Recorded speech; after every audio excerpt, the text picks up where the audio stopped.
Welcome to the next hour of the 4th annual 24-hour genealogy marathon. I hope you're all having a great time. I'm really enjoying the presentations that I'm hosting.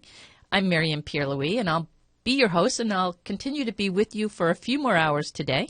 And after that, Jeff Rasmussen will take over for the final few webinars.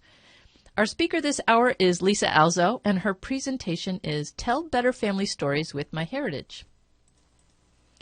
Lisa Alzo is a freelance writer, instructor, and internationally recognized lecturer specializing in Eastern European research and nonfiction writing. She's the author of 11 books, including the award-winning 3 Slovak Women and hundreds of magazine articles. She has been inspiring others to research and write about their ancestors for over 20 years. Please help me in welcoming Lisa Alzo. Hi, Lisa.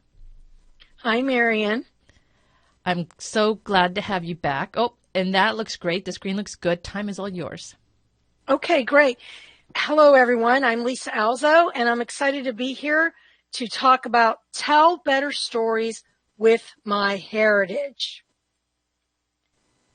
So what I'm going to do in the short time we have together for this session is talk about how you can learn how to utilize MyHeritage for storytelling. We all know MyHeritage is a great resource for records and DNA and other wonderful options for genealogy. But I want to talk specifically about storytelling and how it can help you with your family history writing. I'll also offer some of my own writing tips that I've learned over 30 years doing this, and I will talk about some specific tools and features in MyHeritage that can help you tell better family stories. So those of you who have listened to any of my other webinars at Legacy are probably familiar with my blog, theaccidentalgenealogist.com. But for those of you who may be new to the Legacy webinars, I just wanted to mention I've been writing this blog since 2006. But I called myself the accidental genealogist because I never intended to be a genealogist. I was always a writer first, and I got into genealogy because I needed a topic for my thesis when I was studying at the University of Pittsburgh for my MFA in creative nonfiction. And so I did genealogy along the way. I made a lot of mistakes. My project was to write about the female ancestors in my family, specifically my mother and my grandmother. And so I started to do genealogy research, and a lot of that took place before the internet and before all of the wonderful databases and information we have, especially the tools in MyHeritage. So when I wrote my thesis, I learned a lot about writing, and for creative nonfiction, we always follow the premise of show, don't tell, that it's always better to show us with details and description and other techniques what our ancestors' lives were like. And of course, as genealogists, we want to stick to the facts, and we want to make sure we have our citations and all of the information that is necessary to tell an accurate family story. But I turned my thesis into a book, and it was called 3 Slovak Women. And looking back, I think, starting with a female ancestor probably wasn't the best idea because females can be a little bit more difficult to trace than male ancestors for many reasons. But I did start with my maternal grandmother. And a large part of my research also included family history interviews, oral histories, and following up on family stories, researching the facts based on stories that my mother had told me about my maternal grandmother. And I had known my maternal grandmother since until I was in college, but she was a Slovak immigrant. She didn't speak very good English. I didn't really speak Slovak, so I never asked her any questions about her life, and that is my biggest regret. But I was able to talk to my mother and get the details, get the facts, and then it took me a long time to do the research and to put together the stories and the information that made up my book. So I thought what I would like to do for this is to show you a few things on how MyHeritage could have helped me back then when I was telling my grandmother's story, and just kind of highlight some of the features that I use now today in telling other ancestor stories. But one of the things, of course, is the MyHeritage family trees. And so, I just did a little snippet here in this screenshot, but, if you start out with building your tree, even if you don't know a lot of the information, start putting the facts in, start putting, your source citations in. And as you build it, you'll hopefully make more discoveries. And MyHeritage has, such wonderful tools, and I'll mention a few of those later, but, smart matches and record matches and discoveries. And if you're, using the DNA testing as well, there's so many things that can help you enhance your family tree. And I wish I would have had those tools back when I started as a genealogist. But basically, once you build that tree, you can start doing all sorts of things with it. And this will help you with your family story. So I just put my grandmother's entry here. And one feature I love is the MyHeritage timeline. And so you can go to each person and you can click on timeline and you can tell it how many generations to show, and it will give you a basic timeline of that person's life. And I find timelines extremely helpful, both for my research, because it helps me to show the gaps and helps me to figure out what records I might need next to break down any brick walls, or to answer any questions or confirm information that I might have been presented from a cousin I connected with online, or by doing some other research. So I really like the timeline feature, that I can kind of get a snapshot of my ancestor's life. And not only does the timeline help me see the gaps in the research, but it also helps me kind of organize time periods if I'm writing a chronological family history or trying to write a segment of an ancestor's life. So I really like the timeline feature, and I find that I've been using that quite a bit. The other thing is the pedigree map. And so location is so important in genealogy, and especially when I do my research, because my ancestors were primarily from Eastern Europe, from Slovakia, and I need to know historical place names and current place names, and I really need to understand that sense of place and follow the migration paths of my ancestors. And this is really something interesting you can put in your story as well. And so when you go to under the family tree section of MyHeritage, you can do a pedigree map, and basically you can map out different locations. It taps into the Google Maps, and you can list all the different locations and pinpoint them and go in and click on them and for different ancestors. And so I have quite a few locations. I have primarily New York, because my grandparents came in through Ellis Island, but I have places in Pennsylvania where they lived, Ohio where they lived, and where my mother and her siblings they were born in different places. My mother was born in Ohio. My two uncles were born in Wilkes-Barre. The rest of my mother's siblings were born in Pittsburgh, in Duquesne, Pennsylvania. And so there's a lot of places, and I can, go in and just kind of check out those places and then go and do some research on them to add historical context to any story that I'm writing. So I really like to use the pedigree map to just kind of see ancestral locations and get a sense of place. So when we're telling our ancestor stories, it's really important to have that biographical data. Of course, we're collecting our names, dates, places, facts, etc. But, there are other details that we can pick out from different records. And so I like to build what I call an ancestor data sheet, or a profile sheet that lists all the main dates, names, key things about my ancestor. And then I like to, put it all together. And then I use that as a framework for writing any story that I want to tell. And then I use the records in MyHeritage. And so, of course, there are some wonderful historical record collections that you can look at, such as census and, birth, marriage, and death, and military records, immigration records, and so on. And there are collections being added all the time. So you really want to make sure you keep checking back and you have your settings so that you can, be notified of, any new record matches and so forth. So I just want to pick out the immigration collection for a minute. And so what I like about MyHeritage is they have the, if your immigrant's manifest is 2 pages long, they've stitched these together. And so this is the full page view for the one for my grandmother. Now, my grandmother came in 1922.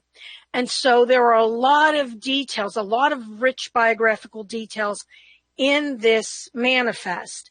And here on the next slide, I'm just going to pull out the key ones that I focused on. So my grandmother came in 1922. She sailed along with her niece, Maria. And my grandmother and her niece, Maria, were only 6 years apart in age. And so they were more like sisters, which when you look at actually the details in this manifest, it's very telling as well. They traveled together, and Maria was the daughter of my grandmother's eldest sister, who had already gone to the U.S. and had settled there and had, wanted her daughter to come. And so my grandmother and Mary set out together. And so you'll see on these later manifests, you get details like the name and address of the person that they left behind at home. And so this says grandmother Maria Struka, Milpoš. It should be Nova Ves, Czechoslovakia. And then the same thing for Mary, for both my grandmother and Mary. It says grandmother, but that is not correct. But as I said, the girls were very close in age. Now, keep in mind, passenger lists were prepared at the port of departure. And so you can understand with language issues and writing things down and so forth that not all the information is 100% accurate. And then one of the columns shows, who the person is going to. And so both of them have Mother Maria Sivak, 129 Granford Street, Duquesne, PA. And now Granford is not correct. It's actually Crawford Street. But it's interesting how they both say they're going to their mother. So you can see the details are there, but they're not always 100% accurate. Now, one of the other things I like about this manifest for my grandmother is it has some notations above her name. And there's a wonderful article by Marion Smith, S-M-I-T-H. You can just Google it. It's passenger list notations. And you can read all of the different meanings. But on my grandmother's, it has some numbers, and that indicates that she had applied for a naturalization. She has a petition and so forth, which I ended up finding. But it also says hospital discharge. And this goes back to family stories. My mother had told me when I interviewed my mom that my grandmother was detained at Ellis Island. She almost didn't make it through. And, but that she had stayed in the Ellis Island hospital. So this has a stamp that says she was hospital discharged. And then also on MyHeritage, I was able to find another separate, result that showed record of detained aliens. And so my grandmother was detained. Her name is on this list. And it shows that she was hospitalized upon arrival, and that eventually she was let through, and she went on to Duquesne. So it was really fun to find this little record. It adds a little color to the family history. One other thing is visual aids, and photographs can really tell stories in themselves. And I had some family photographs. I was fortunate to have a photo of my grandmother with her niece, and then I was able to look at some other family photos and talk to my mom at the time about them. And one of the tools I use quite a bit with MyHeritage is the MyHeritage in color and the enhancing tools. And, I know not everybody is thrilled with the colorization of old photographs, to each their own. I think it enhances my understanding of my ancestors, and I'm always, careful to make sure that I let people know that this information had been colorized and that I used MyHeritage's tools.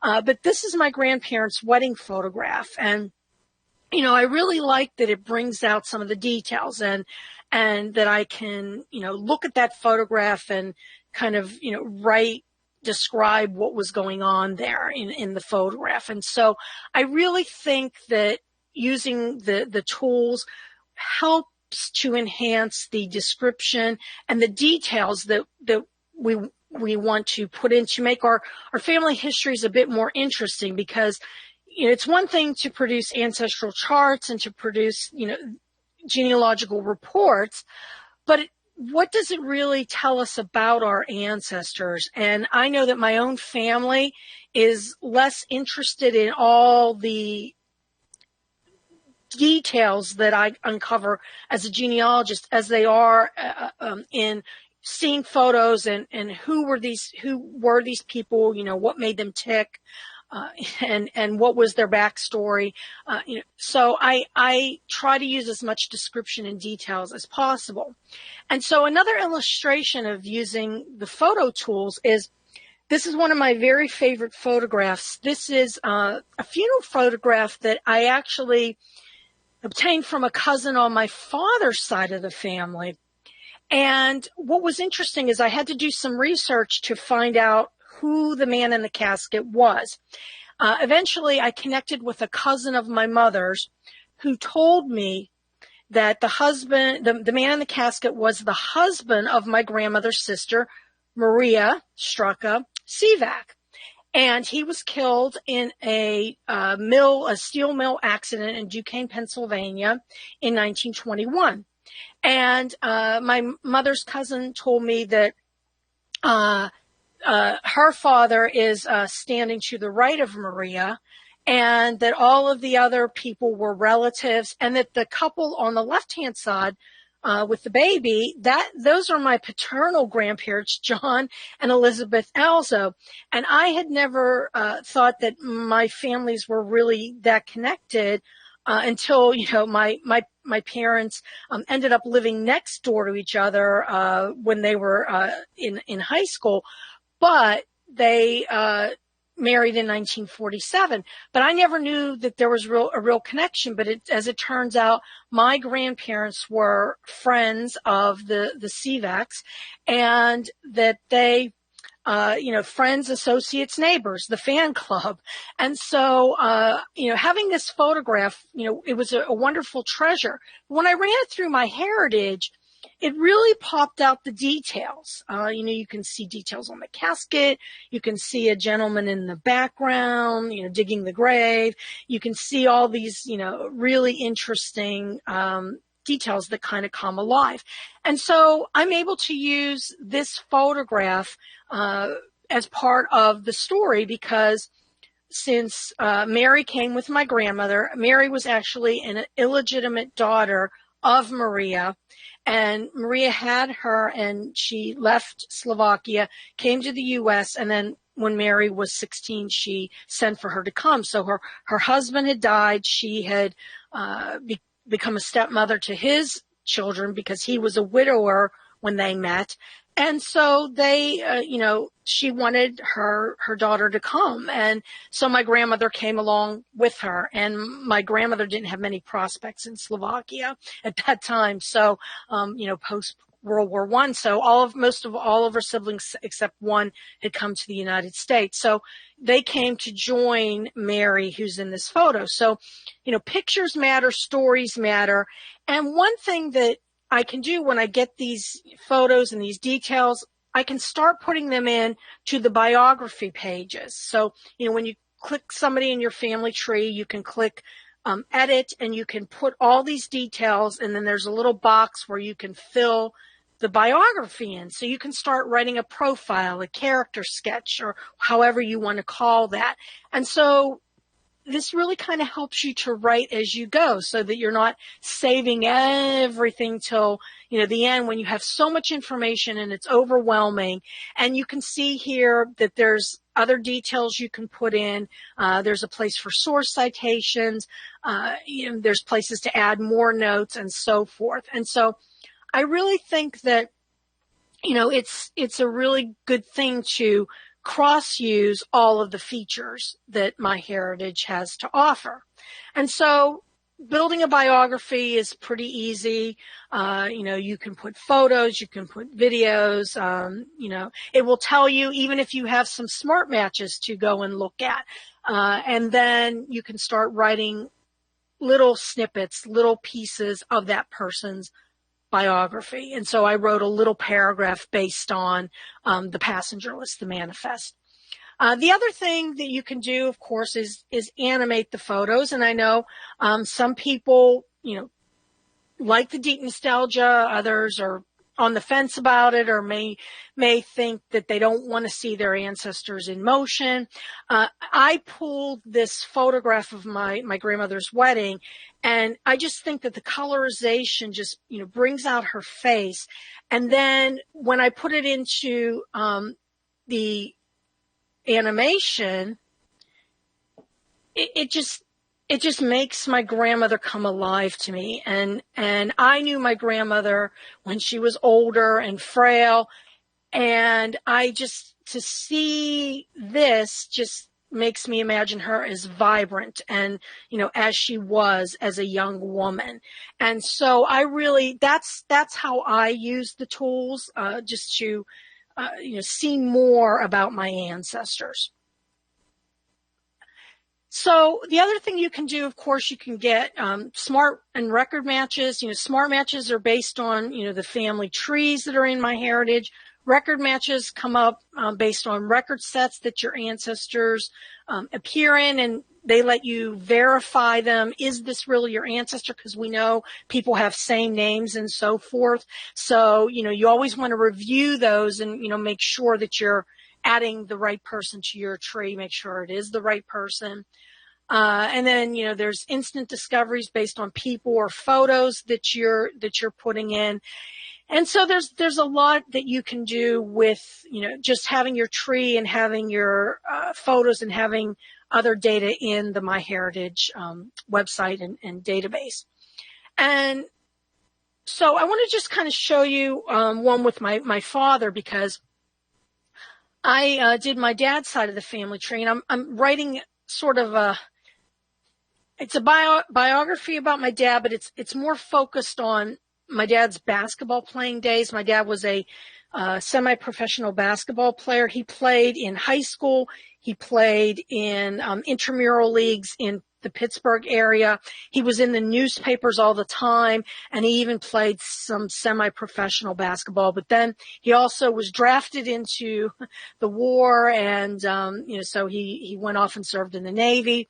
And one of the things about my father is, before he died in 2005, I had started talking to him about genealogy, and he really had no interest in the genealogy part. When I asked him, did he know about his grandparents? Did his parents say anything?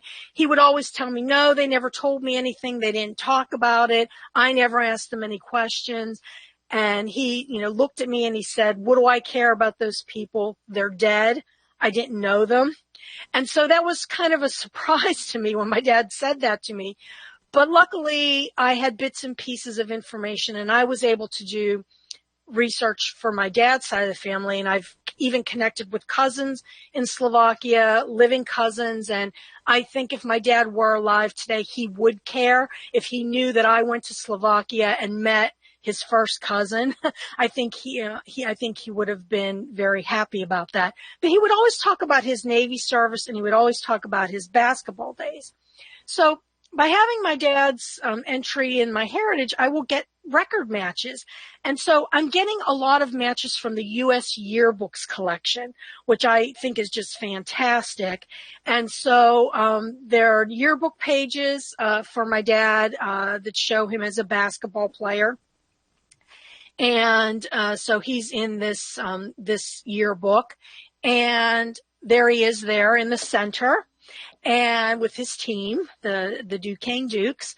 And I'm getting matches from other documents too, other collections. There's the U.S. yearbooks. There's Pennsylvania newspapers. And so with the MyHeritage collection, there at the time that I did this screenshot, there were 37 matches, but I went through and looked at all of them. And so I'm able to see some of these newspaper clippings. Some of them I actually have the original clippings of, because my father had a huge scrapbook that he saved. And so I have scanned all of those images in. But using MyHeritage, I was able to find other articles and where my father is mentioned, and he's mentioned as a basketball star. And this is a really great background piece for his bio, this story that I'm writing. And then one other thing that I think is really important to do when you're working in a database like MyHeritage is you always want to keep an eye on any new matches or any new collections or anything that becomes available. And as we know, more and more people get into genealogy. They do the DNA testing, and then that gets them into maybe subscribing to MyHeritage, or maybe the photo tools have catch someone's eye and they want to use these photo tools, but then they start getting into the genealogy records. And so you always want to keep reviewing, because you don't know who's adding a new tree or who's, adding data in there that you can follow up with. And so I always follow up with new matches. And there was another match from a U.S. yearbook, and this was really interesting because I hadn't seen this one before.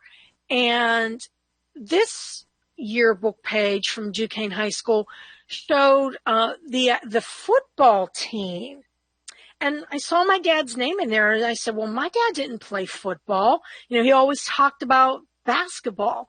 And what I like is it will tell you. So in this yearbook collection, it tells you the original image is black and white.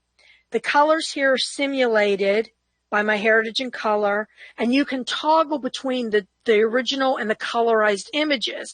And so, when you can see the black and white as it originally was, and then you can see the color. And so as I'm reading through this yearbook entry, I learned that my dad was a manager on the football team. And so there he is. And I'd never seen that picture of my dad before. So there are always new things to discover. So if you think you're done with your genealogy, think again. And I'm just overwhelmed by the wonderful tools that MyHeritage provides for making all of these discoveries. And I tend to go back quite a bit and just see what's new. So then I can take this and I can go to my dad's existing biography, and I can add his page and add another entry into the biography. And so I can, write basic stuff, and then I can write little stories about his days on the basketball court. And so I like being able to just do this on the fly, do this, as I discover this information. And then I can go and add my photos and have them all right there in the MyHeritage website and in my page, and work with these photographs. So I really, really think using the photo tools, the research records, the trees, it all comes together very nicely to help you tell an ancestor story. I also did a deep story for my dad. I'm not going to play it here, but I I did the one where he's actually telling his story. The voice sounds nothing like my dad, but aside from that, I just thought it was an interesting way of having all the facts and all, having, my dad simulate his own story. And so I actually wrote a review of Deep Story for Internet Genealogy. And if you go to my website, you can go and find this, the little video that I did. I put a sample up on my website. So, but there are many different ways to tell a story, and what works for me isn't going to work for someone else. So you have to find what inspires you, and you have to work with the tools that are available, and you choose the best way to tell your ancestor story.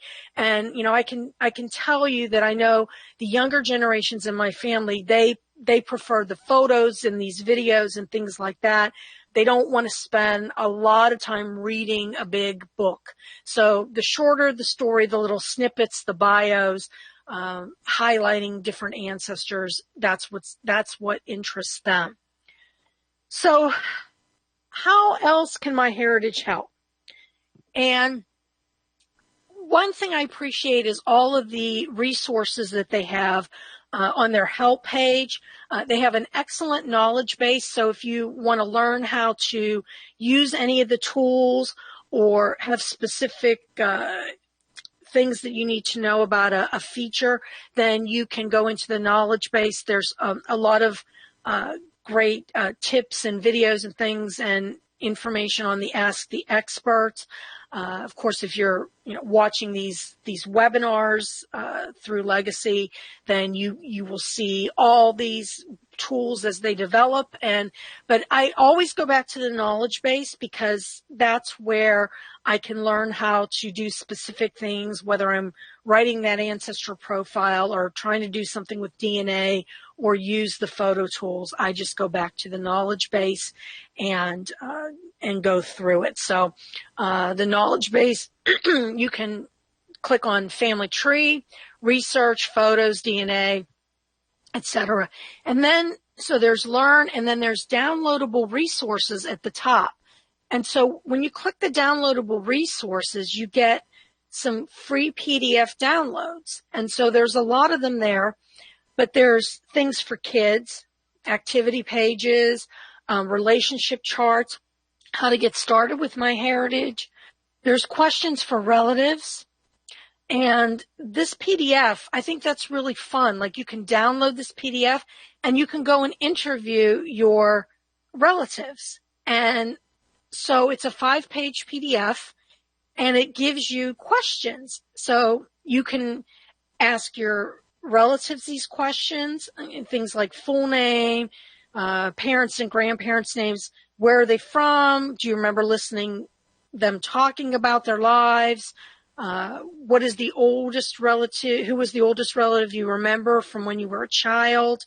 There are lots of prompts and questions, and you can also do this if you want to, say, write your own memoir.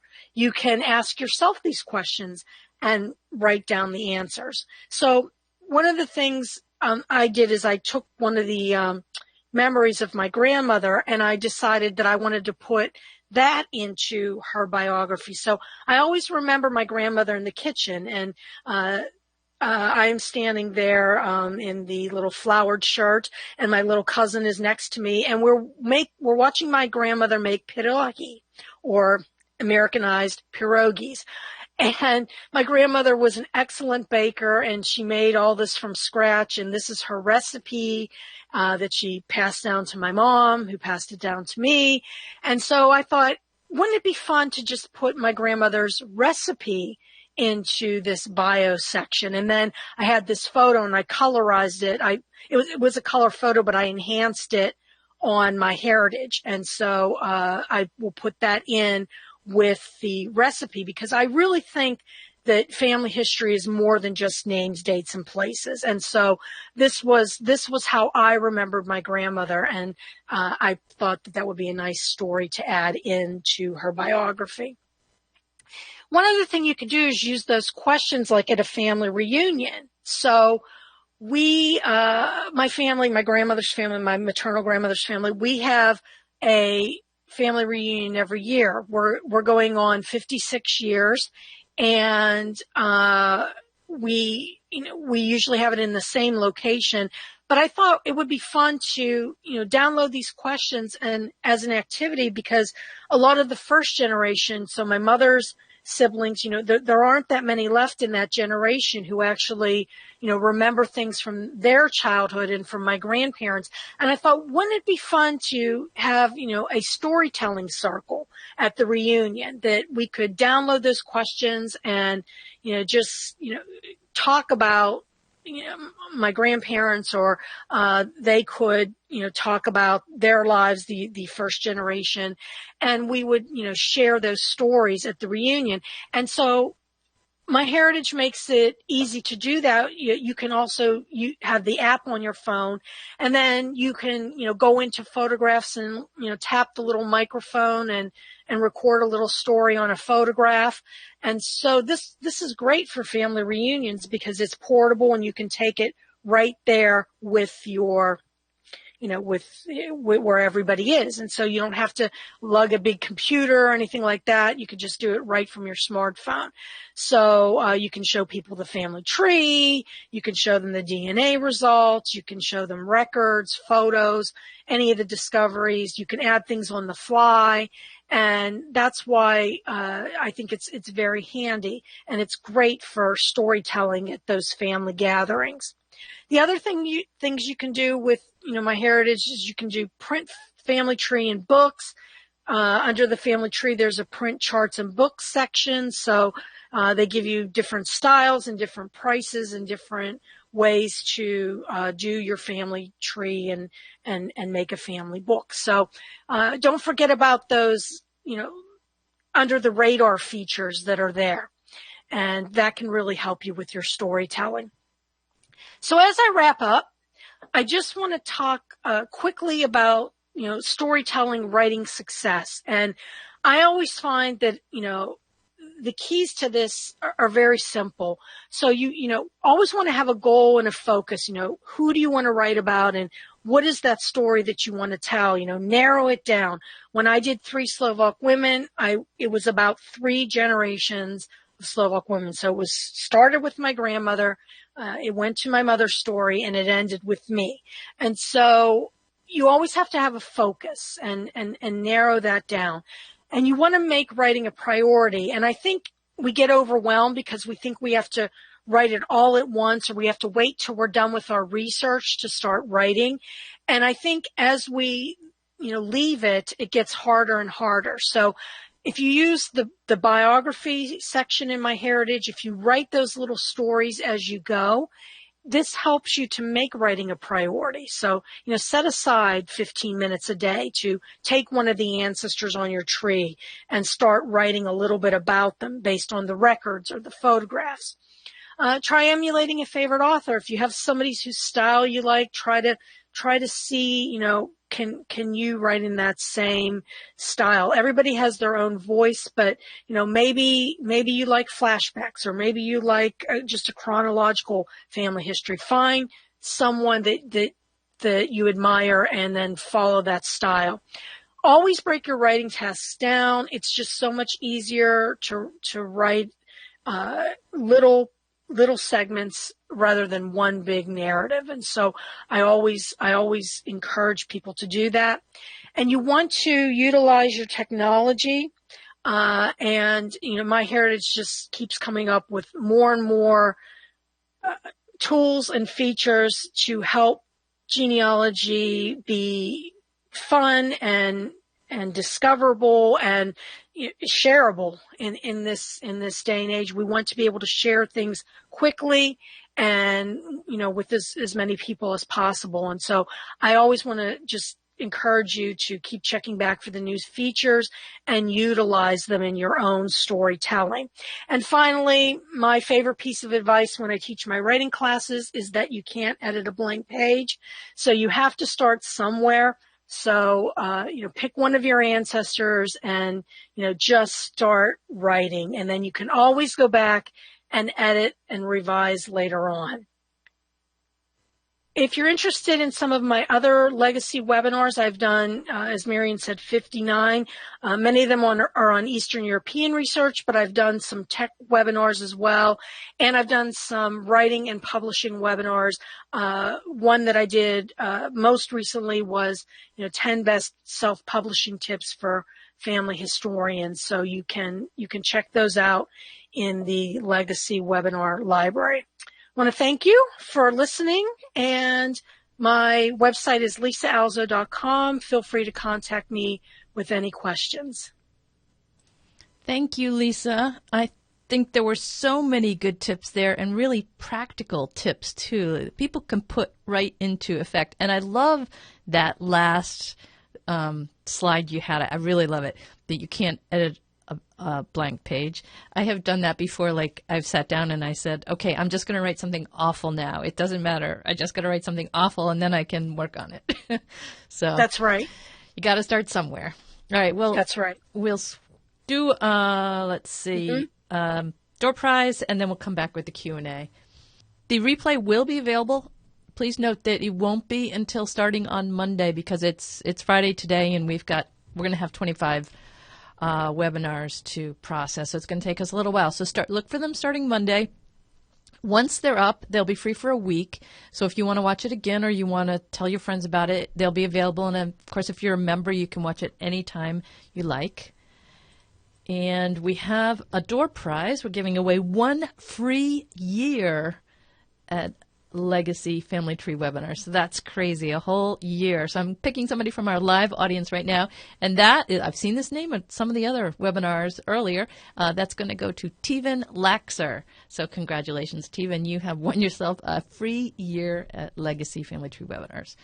All right. Let's bring Lisa on. We actually have time for Q&A to this hour, so that's really nice. Let's see. Lisa, let me make sure I didn't meet you. There we go. Laura wants to know, how do you obtain the records regarding detainees at Ellis Island? She's looking for the transcript of her great-grandmother that was detained for 4 days.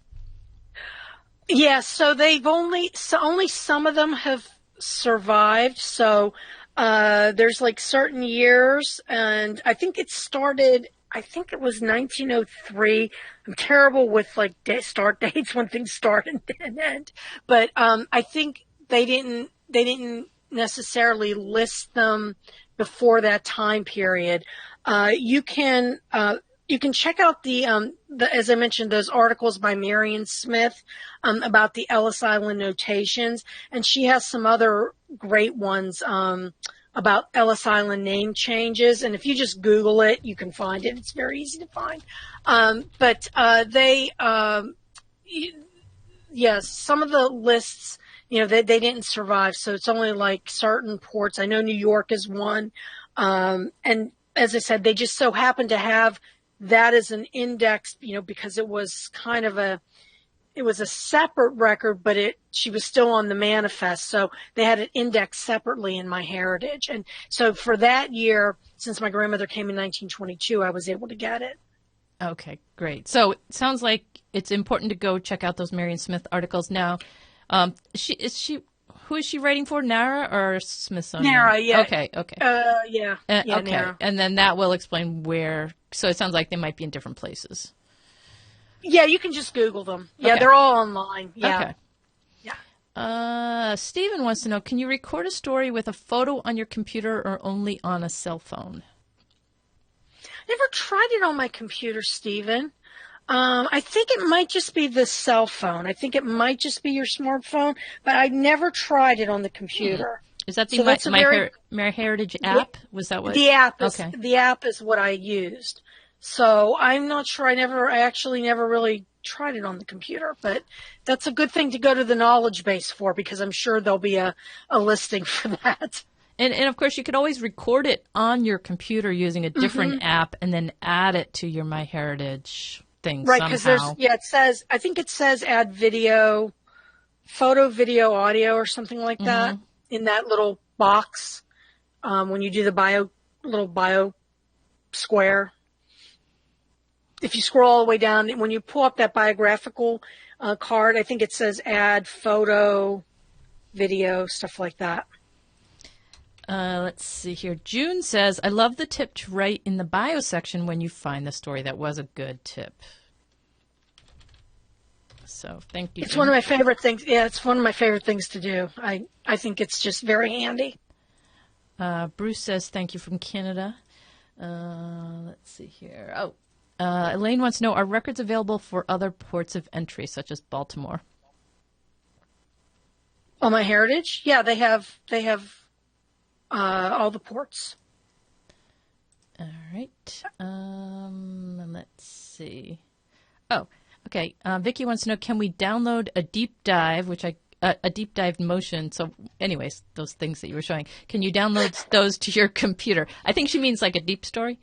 Oh, the deep story. Yeah, you can. I downloaded my dad's. Mm-hmm. Yeah, I think anything that you put up on MyHeritage, whether it's a photo or whether you create a video with their apps or thing, you can download all of that stuff, and you can download the changed version, or you can revert to the original and all that kind of stuff. Right, they give you the option, Yeah. Original or final version, whatever. Yeah.